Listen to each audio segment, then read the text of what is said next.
When it comes to personal relationships, some silent signals speak volumes, like Meghan's quietness regarding Harry's struggles.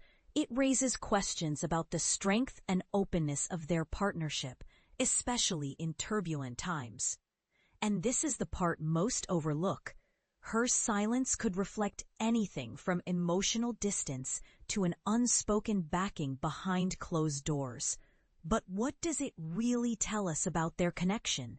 Meanwhile, Prince Harry's charitable efforts began early. His 2004 year in Lesotho, a small nation deeply affected by HIV/AIDS, marked the start of a lifelong commitment.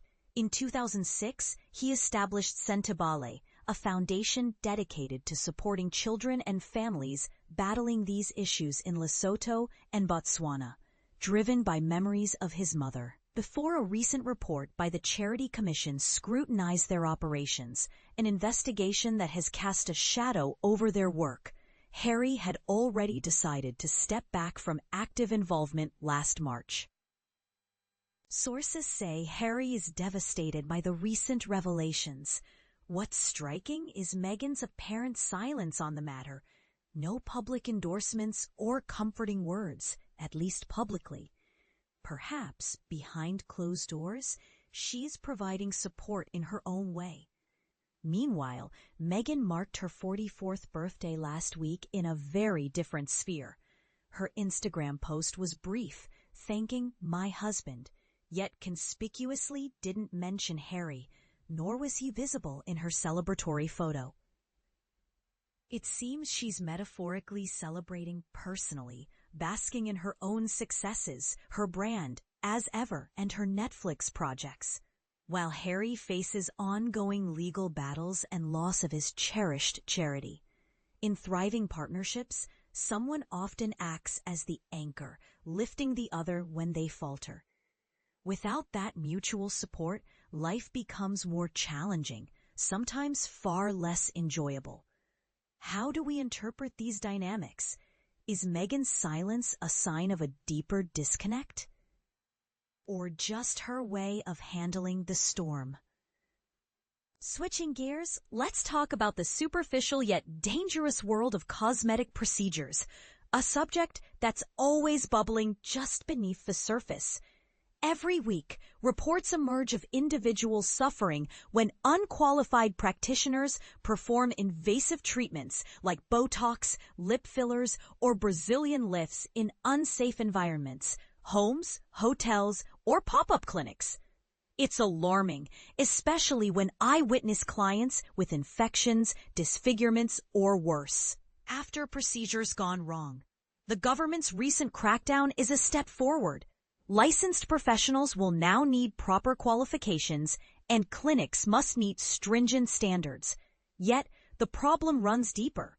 Many of these procedures are sought out by young people, often teenagers, who are convinced by the digital images they consume daily.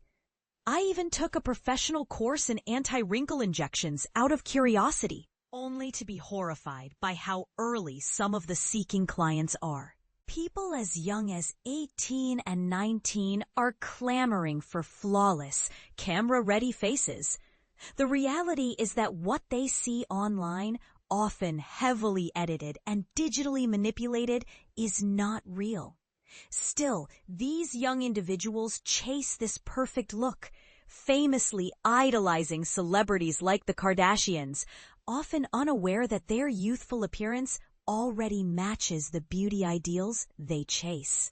This obsession with perfection and the normalization of cosmetic tweaks distorts perceptions of natural aging and beauty. I've seen the aftermath. Many young adults who seek Botox look much older than their years due to the paradoxical effect of muscle paralysis causing skin to lose its youthful fullness. A dermatologist once told me no one under their late 20s should consider anti-wrinkle injections unless they genuinely need them. Isn't it more natural to accept imperfections and embrace aging? Observing the next generation of doctors stepping into clinical settings reminds us of the countless unseen contributors to our healthcare.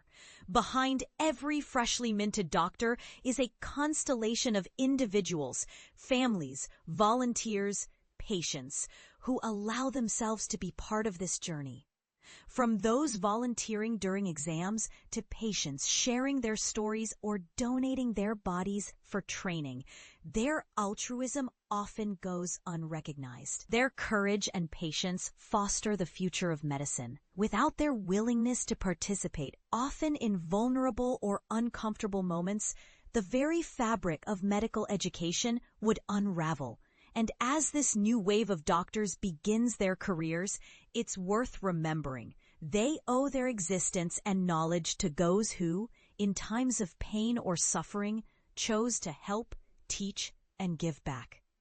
Their contributions, though often invisible, are the foundation of compassionate healthcare. Finally, on a lighter but equally meaningful note, I recommend the brand Altruist Sunscreen, created by expert dermatologist Dr. Andrew Burney. It offers superior protection against the sun's harmful UVA and UVB rays, surpassing EU safety standards. What makes it stand out isn't just its high quality, but also its affordability, making sun protection accessible for families on tighter budgets. Plus, a portion of its proceeds supports charities aiding children with albinism in Africa. That's a simple yet powerful way we can all contribute to making a difference while caring for our skin. Visit altruistsun.com to find out more.